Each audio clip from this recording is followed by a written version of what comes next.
Hello friends, आज मैं आप लोगों को राजस्थान के प्रमुख त्योहारों के बारे में बताने वाली हूँ। आपको पता है कि जैसे राजस्थान के एग्ज़ाम में राजस्थान से रिलेटेड बहुत सारे क्वेश्चंस आते हैं, उनमें से ज़्यादातर क्वेश्चंस त्योहारों से रिलेटेड भी आते हैं और उन क्वेश्चनों की जो तिथियाँ होती हैं वो हमें अक्सर याद नहीं रहती। तो आज मैं आपको कुछ इस तरीके से और इस ट्रिक के माध्यम से पढ़ाने वाली हूँ जिससे आप उस ट्रिक के माध्यम से इन सभी चीज़ों को अच्छी तरह से याद कर सकते हैं। और अगर आपको मेरी वीडियो अच्छी लगे तो इसको आप ज़्यादा से ज़्यादा शेयर करें, लाइक करें एंड सब्सक्राइब करें। तो स्टूडेंट्स, जैसे आपको पता है कि हमारे हिंदी कैलेंडर के अनुसार 12 महीने होते हैं, जैसे हमारे इंग्लिश में भी होते हैं, ये तो कॉमन चीज़ है। अब हम जानना चाहते हैं कि इसके सीरियल वाइज कौन कौन से मंथ कौन कौन से राउंड के अंदर आते हैं। तो सबसे फर्स्ट मंथ में आपको जैसे पता है कि चैत्र महीने से आपको पता है कि यहाँ से हमारे हिंदी कैलेंडर की शुरुआत होती है।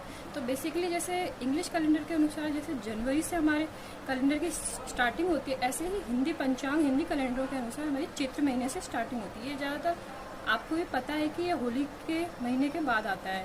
तो फर्स्ट महीना चैत्र, देन बैसाख, ज्येष्ठ, आषाढ़, श्रावण, भाद्रपद, अश्विन, कार्तिक, मार्गशीर्ष, पौष, माघ, फागुन। तो एक बार आप इनको अच्छी तरह से पढ़ लीजिए, आपको ये अच्छी तरह से लर्न हो जाएगी। तो इसको पहले आप अच्छी तरह से समझिए, एक दो बार लिखिए। तो अगर आपको ये याद हो जाए तो फिर इसके बाद हम आपको इन सब त्योहारों को जानने के बहुत आसानी से पता चल जाएगा। तो पहले आप इन सब चीज़ों को एक बार अच्छी तरह से याद कर लीजिएगा। अब आपको पता है कि मंथ जो हिंदी के कैलेंडर के अनुसार होते हैं उनमें दो पक्ष होते हैं। एक होता है कृष्ण पक्ष एंड सेकेंड इज द शुक्ल पक्ष। दोनों 15-15 के पीरियड में होते हैं, बट जो फर्स्ट के जो 14 डेज होते हैं वो कृष्ण पक्ष के होते हैं। फिर देन 15वें दिन अमावस आती है, फिर उसके बाद 14 डे नेक्स्ट के लिए शुक्ल पक्ष स्टार्ट हो जाता है, फिर उसके 15वें दिन पूर्णिमा आती है। तो इस तरह से एक मंथ कंप्लीट हो जाता है। तो बेसिकली आज हम आपको चैत्र मंथ के महीनों के बारे में बताने वाले हैं। तो चैत्र के महीने में हमारे नववर्ष जो स्टार्टिंग होती है उसकी भी स्टार्टिंग होती है और भी बहुत सारे त्योहार होते हैं। तो इसको याद करने के लिए मैं आपको एक ट्रिक बताती हूँ। तो जैसे आप जानते हो चैत्र एक मतलब चित्र की तरह साउंड कर रहा है। जैसे चैत्र होता है, चैत्र एक जैसा लग रहा है, इस तरह से हम इसको याद करेंगे। तो इसको बेसिकली याद करने के लिए मैं आपको दो चीज़ बताती हूँ। तो एक है कृष्ण को हम दो वर्ड से डिप्राइज कर सकते हैं। एक है काला, कृष्ण भगवान काले थे इसलिए काला, और फिर एक तो है ही कृष्ण जी। और चैत्र से चित्र हो गया।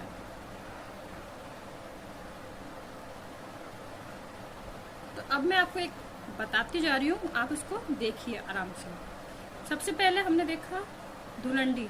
तो इसमें हमने देखना है कि धुलंडी इसको आप ऐसे याद कर सकते हैं कि जैसे कृष्ण भगवान है, कृष्ण भगवान ने एक चित्र बनाया धूल से। क्या बनाया? कृष्ण भगवान ने धूल से चित्र बनाया। तो कृष्ण भगवान ने धूल से चित्र बनाया तो चित्र से चैत्र हो गया, और कृष्ण जी ने बनाया तो कृष्ण हो गया, और धूल से बनाया तो धुलंडी हो गया। तो फर्स्ट स्टार्टिंग में चैत्र कृष्ण एक, सेकंड है, फिर उसके बाद कृष्ण जी ने धूल से चित्र बनाया। अब हम देखेंगे कि घुड़ला अष्टमी जो कृष्ण भगवान है उन्होंने घोड़े के भी चित्र बनाए। कितने घोड़े के चित्र बनाए? 8 घोड़ों के। कितनों के? 8। जो घुड़ला अष्टमी है ना 8। तो कृष्ण जी ने कितने घोड़े के चित्र बनाए? 8 घोड़ों के। कृष्ण, चित्र से चैत्र, और 8 आ गया। फिर आएंगे शीतलाष्टमी। अब कृष्ण भगवान ने जो चित्र बनाए हैं उन चित्रों को उन्होंने एक अलग तरीके से बनाया। कैसे बनाया? उन्होंने उन चित्रों को बनाया और उसके बनाने के बाद उसको ठंडे पानी में यानी शीतल पानी के अंदर उन चित्रों को डाल दिया है। तो इससे आपको क्या पता है? कृष्ण जी ने जो चित्र बनाया है वो ठंडे पानी में डाल दिया है। तो ठंडे से यानी शीतल से शीतल, और चित्र बनाया तो चैत्र। किसने बनाया? कृष्ण भगवान ने। तो चैत्र कृष्ण अष्टमी। ठीक है। अब एक और चीज है जैसे शुक्ल पक्ष।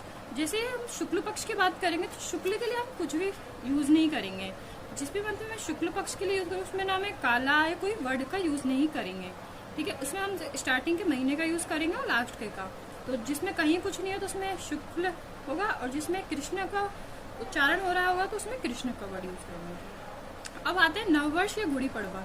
नववर्ष आपको पता है कि इस दिन हिंदी कैलेंडर के नए साल की शुरुआत होती है, तो ये हमेशा शुक्ल पक्ष से स्टार्ट होती है। ठीक है, तो इसको हम कैसे याद करेंगे कि कोई भी है, जैसे मान लो आप लोगों ने चित्र बनाया, किससे बनाया? गुड़ से चित्र बनाया।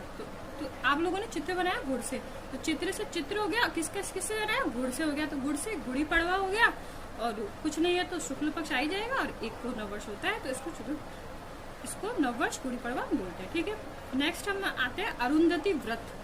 इसको भी आप नए साल के हिसाब से याद करिए कि जिस गुड़ से जो चित्र बनाए हैं वो किसने बनाया है? अरुंधति नाम की एक लड़की है, उसने भी चित्र बनाए किससे? गुड़ से। तो इससे आपको दो चीज याद हो जाएगी, एक तो नववर्ष गुड़ी पड़वा याद हो जाएगा कि चित्र बनाए एक, और एक अरुंधति लड़की ने बनाया। तो इसमें हम कृष्ण जी की कोई बात नहीं कर रहे, तो कृष्ण का तो है ही, और जहाँ कुछ नहीं है तो वहाँ शुक्ल पक्ष आ जाएगा। तो चैत्र शुक्ल एकम, मतलब अरुंधति ने गुड़ से चित्र बनाए हैं, तो मतलब अरुंधति व्रत आ गया चैत्र शुक्ल एकम। गुड़ से बनाए हैं चित्र, तो इसका भी चैत्र शुक्ल एकम। तो ठीक है, नेक्स्ट हम आएंगे गणगौर।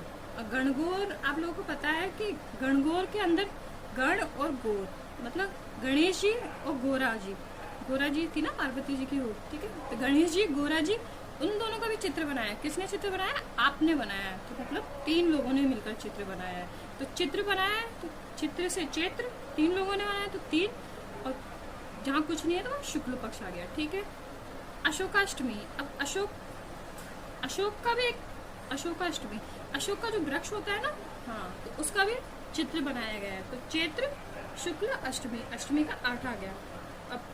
अब हमने आगे क्या किया? अशोक का बना लिया, गणेश जी गोरा जी का खुद का भी बना लिया। अब हम राम जी का भी बनाएंगे, तो राम जी का भी हमने चित्र बना लिया। तो इसका चैत्र शुक्ल नवमी।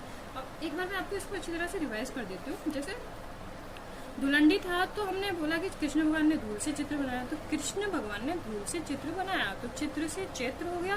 किसने बनाया? कृष्ण भगवान ने, और धूल से बनाया तो धुलंडी चित्र ठीक हो गया। फिर हम बनाएंगे कृष्ण भगवान ने कितने घोड़ों का चित्र? 8 घोड़ों का चित्र बनाया, तो इसके लिए चैत्र कृष्ण अष्टमी। फिर उसके बाद देखा हमने कृष्ण भगवान ने चित्र बनाया, उसको क्या कर दिया? ठंडे पानी में डाल दिया, तो उससे क्या हो गया? शीतलाष्टमी। तो ठंडे पानी से डाल दिया तो कृष्ण भगवान ने चित्र बनाया, चैत्र कृष्ण अष्टमी। अब हमने क्या देखा? अशोक नाम का लड़का था, तो उसने क्या किया? गुड़ से चित्र बनाया, एक तो खुद का भी बनाया और उसका। तो अब इसमें हमने कृष्ण जी की बात नहीं की, तो कृष्ण आएगा नहीं, तो उसकी जगह क्या आ जाएगा? शुक्ल आ जाएगा। और चैत्र शुक्ल, एक को नववर्ष है गुड़ी पड़वा, और जो अरुंधति है तो उसकी चैत्र शुक्ल एकम, वो भी दोनों एक को आते हैं, नववर्ष का जो प्रारंभ होते हैं। अब गणगौर में आपको पता है हमने गणेश जी का बनाया, गोरा जी का बनाया, और खुद का भी चित्र बना लिया। तो 3 लोगों के चित्र हमने बेसिकली बनाए हैं। तो इसमें क्या आ जाएगा? चैत्र शुक्ल तृतीय। फिर अशोक का भी चित्र, अशोक जो पेड़ है उसका भी चित्र बनाया, तो चित्र शुक्ल अष्टमी, और राम जी का बनाया चैत्र शुक्ल 9। इस तरीके से आपने चैत्र मंथ के इसको कंप्लीट कर लिया। आप इसको एक बार अच्छी तरह से रिवाइज कीजिए, तो आपको अच्छी तरह से लर्न हो। सेकेंड मंथ है बैसाख।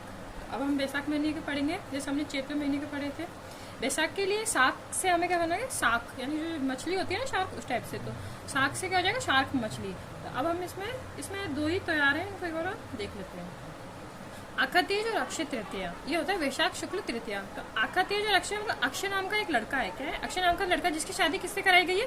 साख से कराई गई है। अक्षय नाम की लड़की की शादी साख से कराई गई है, तो क्या हो जाएगा? साख से कराई गई, तो वैशाख किसकी कराई? अक्षय नाम की लड़की, तो अक्षय, और तृतीया का तीज का 3 आ गया। ठीक है, पीपल पूर्णिमा या बुद्ध पूर्णिमा। पीपल के जो पेड़ है उसमें बुद्ध जी क्या कर रहे हैं? ध्यान कर रहे हैं। पीपल के पेड़ बुद्ध जी ध्यान कर रहे हैं, तो उनसे आगे एक शार्क टकरा गई। पीपल के पेड़ में बुद्ध जी ध्यान कर रहे हैं और उनसे एक शार्क टकरा गई। तो शार्क से वैशाख, और पूर्णिमा में आ रहे हैं तो पूर्णिमा। ठीक है, नेक्स्ट है ज्येष्ठ। ज्येष्ठ में वट सावित्री व्रत और बड़ अमावस। बड़ अमावस तो हमें पता चल जाएगी अमावस्या के दिन आता है। वट सावित्री व्रत को देखना पड़ेगा, दोनों के नाम बड़ अमावस या वट सावित्री होता है। अब इसके लिए क्या करना है कि जो ज्येष्ठ के लिए हम करेंगे जेठ, जैसे प्लेन वगैरह होता है वैसे एक से जेठ भी होता है, तो ज्येष्ठ से जेठ। तो क्या हो जाए? सावित्री जी है ना, वो बट के वृक्ष की पूजा कर रही थी, तो उसके ऊपर से एक जेठ होकर गुजरा। सावित्री जी किसकी पूजा कर रही थी? बट के पेड़ की, तो वो जेठ होकर गुजरा। तो जेठ से ज्येष्ठ अमावस है तो अमावस हो गया। नेक्स्ट है निर्जला एकादशी। निर्जला एकादशी के दिन क्या है कि जो सावित्री जी है ना, हाँ यही सावित्री जी जो क्या कर रही है कि भूखी प्यासी, जिन्हें कुछ भी नहीं पियो, जेठ में बैठ के अपने पति से मिलने जा रही। किससे मिलने जा रही है? अपने पति से। किस पे बैठ के? जेठ में बैठ के। कैसी? भूखी प्यासी। तो भूखी प्यासी, प्यासी से निर्जला, तो पता किस पे बैठे? जेठ में बैठ के। जेठ एकादशी से एकादशी, और कौन जा रही है? सावित्री जी जा रही है, तो निर्जला एकादशी, तो इसमें कुछ भी नहीं है तो यहाँ पर आ जाएगा शुक्ल आ जाएगा। तो निर्जला एकादशी से ज्येष्ठ शुक्ल एकादशी, ठीक है। भूखी प्यासी जा रही थी इसलिए इसमें निर्जला आ गया, और किस पे बैठ गया, जेठ पे रहे तो जेठ शुक्ल एकादशी से 11। सेकंड है आषाढ़। आषाढ़ के लिए हम कौन सा वर्ड यूज करेंगे, साण। आषाढ़ यानी साण, लाइक साउंड कर रहा है ना, साण, उस तरह से, ठीक है। अब ये क्या है, योगी हैं, बहुत सारे योगी हैं जो क्या कर रहे हैं, कृष्ण भगवान से मिलने जा रहे हैं। किस पे बैठ के जा रहे हैं, सवारी चाहिए होगी ना उनको, रास्ते में कुछ मिला नहीं तो किस पे बैठ के जा रहे हैं, सांड पे बैठ के जा रहे हैं। तो योगी जो है वो सांड पर बैठ कर किससे मिलने जा रहे हैं, कृष्ण जी से मिलने जा रहे हैं, ठीक है। एकादशी से 11 किस पे बैठ के जा रहे हैं, सांड से मिलने। कौन जा रहे हैं, योगी जी, तो योगिनी, और किससे, कृष्ण जी थे, तो योगी सांड कृष्ण 11। अब है देवशयनी एकादशी।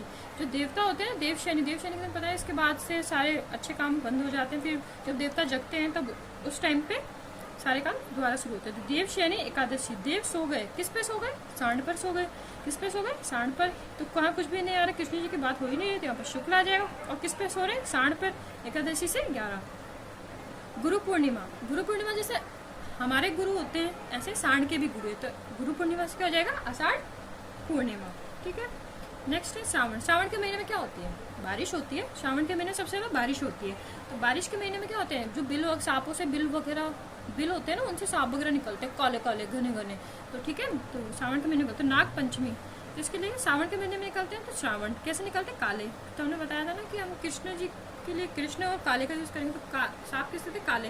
तो श्रावण कृष्ण पंचमी, ठीक है। अब जो नाग निकलते हैं तो ऐसे बोलते हैं कि इनसे डरना नहीं चाहिए, इस पे दूध की छींटे डाल देते हैं, जो नाग वहां से चले जाते हैं। तो हमें जो नाग देते हैं उनसे हमें निडर रहना चाहिए। तो किन से, नाग से। कैसे होते हैं, वो काले होते हैं। तो कृष्ण नवमी, और श्रावण के महीने में होते हैं तो श्रावण कृष्ण नवमी, ठीक है। कामिका एकादशी। कामिका एकादशी कहते हैं जो कृष्ण भगवान होते हैं ना, उसका श्रावण के महीने में सबसे ज्यादा काम होता है। वो क्या करते हैं, श्रावण के महीने अपनी गायों को इधर ले जाते हैं, उनको बंदोबस्त करना पड़ता है, बहुत सारा काम होता है। तो कृष्ण भगवान का काम होता है। तो कृष्ण के कौन से महीने, श्रावण के महीने एकादशी से 11। हरियाली अमावस। हरियाली सबसे ज्यादा कब आ जाती है, श्रावण के महीने में। तो श्रावण के महीने में क्या होती है, पेड़ पौधे वगैरह सब देखेंगे आपने हरे हरे होते हैं, इसलिए श्रावणी अमावस्या, हरियाली, श्रावण अमावस्या, अमावस्या अमावस्या। सबसे फिर आ जाए तीज। बेसिकली मंथ में 2 तीज होती हैं। एक होती है श्रावणी तीज, जिसे छोटी तीज कहते हैं। एक होती है बड़ी तीज, जिसे सातुड़ी तीज या बूढ़ी तीज भी कहते हैं, ठीक है। वो भाद्र के महीने में आती है। श्रावणी तीज या छोटी तीज, इसका तीज से 3 हो गया। श्रावण के महीने में आती है तो श्रावण तीज। कृष्ण जी की बात हो ही नहीं रही तो शुक्ल आ गया। रक्षाबंधन आपको पता ही है बेसिकली कब आता है, श्रावण पूर्णिमा के दिन। ये तो आपको याद होगा। तो रक्षाबंधन श्रावण पूर्णिमा।